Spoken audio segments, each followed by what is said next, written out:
하나님 말씀은 베드로전서 5장입니다. 그리하면 시들지 아니하는 영광의 관을 얻으리라. 그리하면, 그러면 오늘 제목처럼 그리하면은 어떻게 하는 것이 우리가 시들지 아니하는 영광의 관을 얻는 것인지 오늘 주의 말씀을 통해서 묵상하도록 하겠습니다. 영광의 관이라는 이 말은 고대 경주에서 승리한 자에게 씌워지는 월계수관에서 온 말입니다.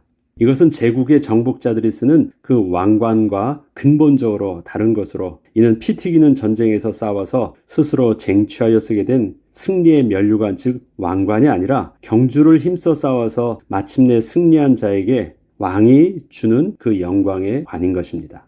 전쟁은 오직 이긴 자만 가치가 있습니다. 이긴 자만이 옳은 것입니다. 누군가는 패배하는 자가 있을 것이고 승리자는 그 패배자를 밟고 위로 올라서는 것입니다. 그러나 경주자가 얻게 되는 영광의 관은 승리의 면류관과 다릅니다. 경주를 이긴 것처럼 보여도 만약에 법대로 하지 않았으면 영광의 관을 얻지는 못합니다. 그리고 경주에서 가장 중요한 것은 마지막 결승선에 도달할 때까지 이긴 게 이긴 것이 아니라는 사실을 알고 끝까지 긴장을 놓지 않는 것입니다. 이때 경주의 법대로 하여 결승선에 먼저 도착한 자에게 왕이 수여하는 그 관이 바로 영광의 관인 것입니다.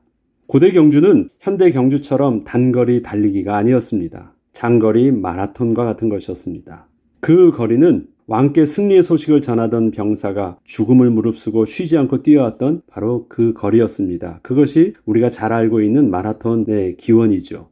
현대 마라톤의 42.19km라는 것은 당시 인간의 생명의 한계를 보여주었던 그 거리를 지금도 그렇게 사용하는 것입니다. 한계점을 가지고 있다는 것이에요. 그래서 마라톤 경주를 한다는 것은 한계를 뛰어넘는 인간의 수고와 노력을 말하는 것이기 때문에 그 선수를 가장 선수 중에서 존귀한 자로 영광스럽게 인정해 주는 것입니다. 현대 올림픽도 그래서 마지막 금메달은 누가 땁니까? 이 마라톤 선수가 마지막 피날레를 하죠. 그게 그런 동일한 의미가 있는 것입니다.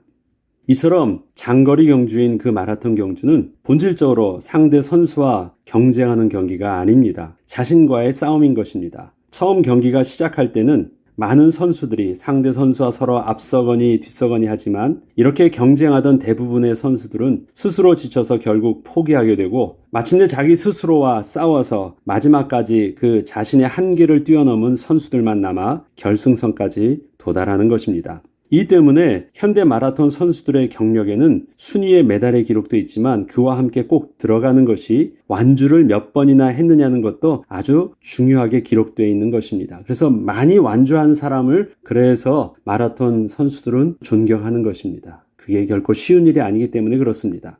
이처럼 하나님께서 요구하시는 경주도 전쟁을 하는 것과는 다르게 하나님께서 정해놓으신 경주에 법이 있습니다. 이 때문에 그리스도인이 경주에서 영광의 관을 얻으려면 무조건 이기면 되는 것이 아니라 능하신 하나님의 주권 아래서 온전히 주의 말씀을 따라서 믿음의 선한 싸움을 싸워야 하는 것입니다. 그리고 앞서 말씀드렸듯이 싸움은 주위의 사람과 싸우는 것이 아니라 자신과의 싸움이란 이 비밀들을 좀 더 우리가 집중해서 볼 필요가 있습니다. 그리고 하나님께서 씌워주시는 시들지 않는 영광의 관은 세상 왕이 수여하는 그 영광의 관과도 좀 다릅니다. 이 앞에 시들지라는 말을 안 썼으면 참으로 오해하기 쉬운 말이었어요. 영광의 관은 왕관처럼 보일 수 있었는데 시들지 않는 영광의 관, 제가 이걸 원어로 찾아봐도 동일한 것입니다. 시들지 않는다. 왜냐하면 월계수관이 나뭇잎으로 만든 것이었잖아요. 이제 그것을 상징하는 관이었기 때문에 이렇게 표현한 것인데 하나님께서 주시는 그 경주에서 이긴 자에게 씌워지는 영광의 관은 시들지가 않는데요. 세상의 관은 어떻습니까? 며칠만 지나도 말라버리잖아요. 잠시 있다 사라지는 영광이지만 하나님께서 씌워주신 영광의 관은 영원한 영광이라는 것입니다. 하나님께서 세워놓으신 경주의 법은 오직 1등 한 사람에게만 수여하는 법과 다르게 결승선에 도달하는 사람들에게 모두 하나님께서 친히 시들지 않는 영광의 관을 주시는 것이기 때문에 그렇습니다. 믿음의 경주를 힘써 싸우라고 할 때 그것은 1등 되라는 말을 하는 것이 아닙니다. 모든 사람들에게 다 격려하는 것입니다. 만약에 1등에게만 주는 것이라면 교회 안에서 피 튀기겠죠. 그런 것이 아닙니다. 결승선까지 들어오라는 것입니다. 그러면 모두 다 반가에 맞아주시는 것입니다. 그들 모두에게 시들지 않는 영광의 관으로 씌워주시겠다라는 것입니다. 이게 하나님의 법이에요. 세상에서 왕들이 씌워지는 그 영광의 법과도 또 다른 하나님의 경주의 법인 것입니다. 마라톤 경주를 하면 많게는 수천 명이 함께 뜁니다. 여러분 TV 중계를 보면 얼마나 많습니까? 나도 서로 다 뛰겠다라고 합니다. 이들은 전문 선수들도 있고 그저 뛰는 것을 좋아하는 아주 평범한 시민들도 많이 있습니다. 오히려 정식으로 뛰는 선수들보다 그런 평범한 사람들이 훨씬 더 많습니다. 이들은 그 유명한 마라톤 대회에 함께 뛰게 되었다는 것을 아주 영광으로 여기면서 그렇게 뛰는 것입니다. 너무들 즐거워해요. 그런데 만약에 저들이 단 한 명만이 얻게 되는 금메달을 얻기 위하여 뛰는 것이라면 그렇게 참여하지는 않았을 것입니다. 어차피 나는 얻을 수도 없는데 뭐하러 뛰어요. 그런데 저들은 참가비를 내고 거기서 그렇게 뛰는 것입니다. 저들은 그저 완주를 목표로 뛰는 것입니다. 꼭 결승선을 밟고 싶을 뿐입니다. 이것은 저들에게는 그 결승선이 바로 영광이요 큰 기쁨이 되기 때문에 그렇습니다. 저들에게는 처음 출발할 때 1등으로 뛰는 것이 그리 중요치 않습니다. 서로 경쟁하며 뛸 필요도 없습니다. 오직 단 한 가지만을 생각합니다. 스스로 자신의 페이스를 잘 조절해서 끝까지 자신과의 싸움에서 이길 수 있는 그 경주를 또 완주할 수 있도록 하는 것입니다. 또한 이들은 옆에 있는 선수들을 보며 긴장을 하지도 않습니다. 상대 선수와 자신을 비교하지도 않습니다. 그저 함께 뛰어서 반갑게 서로 완주하자고 격려하며 서로가 마음을 그렇게 굳게 다짐할 뿐입니다. 이처럼 그리스도인들이 서로 함께 본향을 바라보고 믿음의 선한 경주로 힘써 싸우는 것도 상대와 경쟁함으로 이긴 자가 패한 자를 밟고 서서 주님께 이러한 자신의 의로움을 드러내는 것이 아니라 마침내 결승선에 이르기까지 성도들과 서로 격려하며 섬김으로 마침내 주 안에서 함께 도착할 수 있게 하는 것입니다.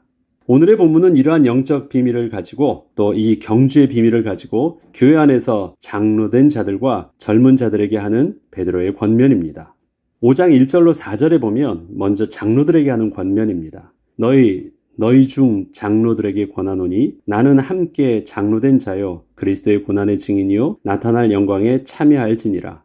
너희 중에 있는 하나님의 양 무리를 치되 억지로 하지 말고 하나님의 뜻을 따라 자원함으로 하여 더러운 이득을 위하여 하지 말고 기꺼이 하며 맡은 자들에게 주장하는 자세를 하지 말고 양 무리의 본이 되라. 그리하면 목자장이 나타나실 때에 시들지 아니하는 영광의 관을 얻으리라. 권위 있는 자에게 섬기라고 하십니다. 베드로 사도는 사도 중에서도 제일 앞에 있는 리더였고 모든 그리스도인들 중에서 최고의 권위자 아닙니까? 근데 그 베드로가 자신을 가리켜 뭐라고 말하냐면 나는 함께 장로된 자다. 다시 말해서 지금 편지하고 있는 그 교회 성도들에게 있어서도 나는 당신들과 다르지 않은 동일한 사람이다. 나도 그리스도의 십자가의 본을 받아서 그렇게 섬기는 자다. 그 말을 하는 것입니다. 이건 뭐예요? 자기의 권위를 내려놓는 것입니다. 그리고 권위 있는 자가 예수 그리스도께서 하나님이신 분이 사람의 몸으로 오셔서 그렇게 십자가의 죽으심으로 섬기셨던 것처럼 동일하게 그러한 겸손함으로 섬기라는 것입니다. 자신이 가지고 있는 권세와 능력으로 자기 마음대로 할 수 있는 자들에게 오히려 그리스도의 십자가를 본받으라고 한 것입니다.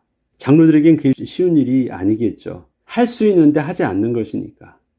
그리고 그렇게 하나님의 말씀에 온전히 순종을 따르는 것은 결코 쉬운 일이 아닌 것입니다.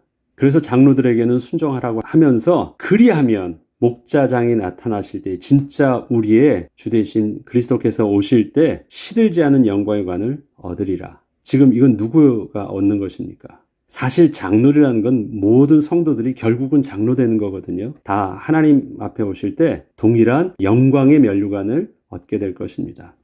다음은 젊은 자들에게 하는 말씀입니다. 5절로 7절에 보면 젊은 자들아 이와 같이 장로들에게 순종하고 다 서로 겸손으로 허리를 동이라. 하나님은 교만한 자를 대적하시되 겸손한 자들에게는 은혜를 주시느니라. 그러므로 하나님의 능하신 손 아래에서 겸손하라. 때가 되면 너희를 높이시리라. 너희 염려를 다 주께 맡기라. 이는 그가 너희를 돌보심이라. 젊은 자들에게는 교회의 장로들이 그저 노인들로 보일 뿐입니다. 여러분 생각해 보세요. 젊은 청년 시절 교회에 가면요. 장로님들이 계시면 장로님이 아니에요. 그냥 할아버지예요. 노인들입니다. 그게 젊은 자들이 바라보는 시선이에요. 우습게 여긴다는 것이 아니라 자기의 젊음과 비교해서 그냥 노인이에요. 그저 노인들로 보일 뿐입니다. 장로들의 어떠한 권위가 보이기보다는 젊고 패기왕성한 자신들과 비교해 볼 때 오히려 자신들이 가지고 있는 시대에 맞는 생각, 젊음, 힘, 그리고 열정적인 생각들이 더 나아 보이는 것입니다. 그리고 지금 이 시대의 주인공들은 바로 자신인 거예요. 자기들이 주도적으로 모든 일들을 그렇게 진행하고 있기 때문에 그렇습니다. 그게 젊은 자들이 가지고 있는 생각들이에요. 그런데 그러한 노인들에게 순종하고 젊은 자들끼리 서로 겸손으로 자세를 갖추라고 젊은이들에게 말하는 것입니다. 젊은이들끼리는 서로 겸손으로 자세를 갖추라고 말하는 것이에요. 이것은 하나님께서 젊은 자들의 그 신선하고 열정적이며 패기 있는 모습을 몰라주어서 하시는 말씀이 아닙니다. 하나님의 백성에게는 반드시 하나님이 주시는 은혜가 더 중요하기 때문입니다. 젊은 자들이 장로들과 노인들에게 배워야 할 것은 하나님께 은혜를 받는 법을 배우는 것입니다.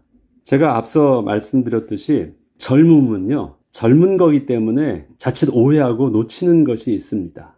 젊은 자들에게는 아쉬운 게 별로 없거든요. 원하면 할 수 있고 또 자기가 가진 위치에서 이미 얻은 것이 있고 가지고 있는 배경과 힘과 자신감과 젊음이 있기 때문에 뭐 이렇게 아쉬운 것이 없습니다. 자기가 하고자 하면 하면 되는 거예요. 그래서 은혜라는 개념들을 잘 몰라요. 은혜라는 것을 어떻게 오해하기 때문에 그러냐면 은혜는 내가 할 수 없는 것을 거저받는다. 그 말은 뭐예요? 그러니까 내가 아쉬운 것이 있는데 내가 할 수 없으니까 그냥 나의 줄 것은 없고 내가 도움을 받는 것으로 생각해요. 은혜는 그런 게 아닙니다. 우리가 은혜를 받는다고 할 때 도움을 받는 게 아니거든요. 은혜라는 것은 자신이 할 수 없으니 도움을 구하는 것을 말하는 것이 아니라 그리스도인이 받는 그 은혜는 하나님이 우리와 함께 하실 때만이 누릴 수 있는 성령의 열매를 맺는 것입니다. 그럼 누가 더 유리할까요? 노인들은 자신이 할 수 있는 것을 내려놨어요. 그래서 자기 주제 파악을 잘 알아. 그래서 하나님께 도움을 구하는 겸손함이 있어요. 그러니까 젊은이들은 그게 좀 약해요. 그래서 삶의 시행착오가 있습니다. 이것은 나이 때문에 오는 것이 아니에요. 힘이 있어도 얻을 수 없는 것이고 힘이 없다고 해서 못 얻는 것이 아니라 하나님이 주셔야만 하는 것이 있습니다. 그런데 하나님이 주셔야 되는 것을 겸손히 받을 수 있는 그 기회와 상태가 어디가 더 유리하냐? 젊은이들보다는 그래도 자기 주제 파악을 스스로 할 수 없는 노인이 더 유리하고 성공한 자보다는 실패한 자가 더 유리하고 부자보다는 가난한 자가 더 유리하고 힘 있는 자보다는 약한 자가 더 유리해요. 무슨 의미인지 알겠어요? 부자들은 그런 복음을 받으면 안 되나? 그런 게 아니었거든요. 그런데 육신의 상태가 은혜를 받는 어떤 상태에서 유리한 거는 확실히 우리가 실패하고 연약하고 힘없고 이때가 자기 자신을 내려놓기가 훨씬 더 유리한 거예요.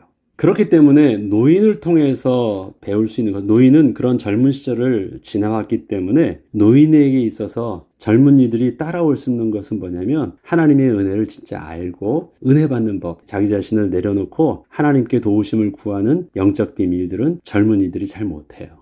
노인들은 확실히 인생을 수고를 하면서 많이 내려놓았던 삶의 수고와 실패들이 있었기 때문에 그 부분들이 감당해요. 저도 나이가 들어가면서 20대, 30대, 40대, 50대 점점 달라지는 것이 있다면 내 입술에서 하나님의 은혜라는 말들이 훨씬 더 많아져요. 하나님께 도우심을 구한다.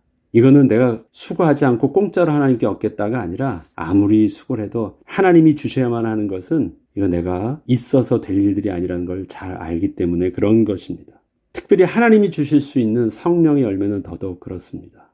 이러한 은혜의 비밀은 확실히 인생을 살면서 많은 실패를 겪었던 노인들에게서 많이 얻을 수 있는 것입니다. 은혜는 분명 하나님이 주시는 것인데 이 은혜를 얻기 위해서 젊은이들은 장로들에게 순복하고 서로 겸손으로 허리를 동이는 것입니다. 8절로 10절에는 계속해서 이렇게 권면합니다. 근신하라, 깨어라, 너희 대적 마귀가 우는 사자같이 두루다니며 삼킬 자를 찾나니 너희는 믿음을 굳건하게 하여 그를 대적하라. 이는 세상에 있는 너희 형제들도 동일한 고난을 당하는 줄을 알미라. 모든 은혜의 하나님 곧 그리스도 안에서 너희를 부르사 자기의 영원한 영광에 들어가게 하시니가 잠깐 고난을 당한 너희를 친히 온전하게 하시며 굳건하게 하시며 강하게 하시며 털을 견고하게 하시리라. 결국 믿음을 굳건히 하여 경주에서 시들지 않는 영광의 관을 얻는 비밀은 나 자신과의 영적 싸움에서 승리하는 것입니다. 지금 8절로 10절의 말씀을 보면 상대랑 싸워서 전쟁은 대적이 있어요. 원수가 있죠. 그런데 이 경주는 자신과의 싸움을 하는 것이기 때문에 상대랑 싸워서 이기는 승리의 개념이 아니에요. 분명히 나 자신과의 영적 싸움을 말하는 것입니다. 그래서 대적 마귀를 분명하게 베드로 사도는 드러내서 말해주는 것입니다. 때문에 마귀를 대적한다는 것은 우리 주위에 우리와 반대하는 사람들과 싸운다는 것을 말하는 것이 아니라 근본적으로 다른 차원의 그 영적 싸움을 하는 것입니다. 우리는 때론 나와 반대되는 사람들과의 갈등을 영적 싸움과 착각을 해서 나의 믿음을 방해하는 사람들을 나도 모르는 사이에 마귀로 여기고 그들과 전쟁을 하려 하는 수가 있습니다. 사람이 마귀가 아닙니다. 사람은 섬김의 대상이요 사랑의 대상이며 예수 그리스도의 십자가의 복음을 증거해야 할 대상입니다. 이에 우리에게 감당케 하신 믿음의 경주는 전쟁이 아니라는 사실들을 잊지 않고 끝까지 우리의 믿음의 선한 수고를 계속해서 이어나가는 것입니다. 이를 통하여 하나님께서는 우리를 대적했던 저들을 마침내 주님이 다시 오시는 날 주님께 영광을 돌리는 거룩한 백성으로 변화시켜 주실 것입니다. 저들을 변화시켜 주시는 것입니다. 이것은 제가 베드로전서 2장을 할 때 먼저 말씀드렸던 내용입니다. 그리고 저들이 우리들의 시들지 않은 영광의 관이 되게 하여 주실 것입니다. 베드로전서 2장 11절로 12절을 제가 다시 읽으면서 오늘 말씀을 마치겠습니다. 사랑하는 자들아 거류민과 나그네 같은 너희를 권하노니 영혼을 거슬러 싸우는 육체의 정욕을 제어하라. 너희가 이방인 중에서 행실을 선하게 가져 너희를 악행한다고 비방하는 자들로 하여금 너희 선한 일을 보고 오시는 날에 하나님께 영광을 돌리게 하려 함이라. 그렇죠. 우리의 싸움은 영적 싸움입니다. 하나님 앞에서 끝까지 우리 자신을 지켜서 끝까지 완주하는 싸움을 싸우는 것입니다. 우리의 연약함을 아시는 주님께서 성령으로 함께해 주시고 날마다 여호와를 앙망한 자에게 주시는 새 힘을 가지고 능히 견디어 나가며 우리를 끝까지 온전케 하시고 굳건케 하시며 강하게 하시며 털을 견고케 하여 주실 것입니다. 오늘도 믿음의 선한 경주를 여전히 싸워 승리하는 또 감당하는 주의 축복의 날 되길 주 이름으로 축복합니다. 기도하겠습니다. 하나님 아버지, 우리의 싸움은 혈과 육의 싸움이 아니요 공중 권세 잡은 자의 싸움이며 또 영적 싸움이고 또 나 자신과의 믿음의 선한 싸움임을 하나님 오늘도 주의 말씀을 따라 붙잡고 다시금 주의 은혜를 사모하며 하루를 살게 하시니 감사를 드립니다. 우리에게 주어진 삶 능히 감당할 수 있도록 오늘도 주님 성령으로 함께하여 주셔서 마침내 주님이 다시 오시는 날, 마침내 우리가 주님 앞에 다시 서는 그날 시들지 않는 영광의 관을 주님 앞에 또 상급으로 받는 은혜를 누리게 하여 주옵소서. 감사드리며 우리 주 예수 그리스도 이름으로 기도합니다. 아멘.